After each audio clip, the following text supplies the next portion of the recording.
मैंने जब उसे कॉल की तो उसके घर में शोर सुनाई दे रहा था। मैंने आखिर उसे पूछ लिया कि ये शोर किस चीज़ का है। वो बोला कि मेरी कज़न की शादी है। जब मैंने उसे वीडियो कॉल पर बात की तो उसके घर में लाइटिंग हो रही थी।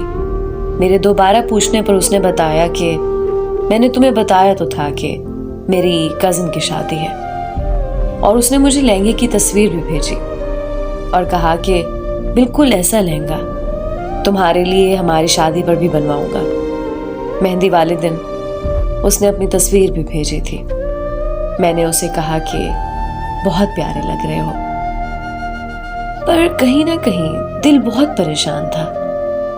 रात को 3 बजे जब मैंने टिकटॉक खोला तो उसकी कज़न की आईडी पर कुछ वीडियोस मैंने देखी। मेरी तो दुनिया ही हिल गई। उन वीडियोस से मुझे पता चला कि मेहंदी उसकी कज़न की नहीं बल्कि उसकी अपनी है। मैंने 4 बजे उसे मैसेज किया कि मेरी कसम खाकर बताओ कि मेहंदी किसकी है। तो उसने कहा कि यार मुझे तुम्हारी कसम, मेहंदी मेरी कज़न की थी, तुम्हें गलत फहमी हुई है। अब ये अलग बात है कि तुम मेरी बात का यकीन ना करो।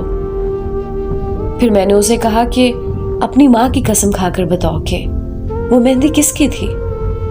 तो फिर उसने सच बोल ही दिया और कहा कि हाँ, मेरी ही मेहंदी थी।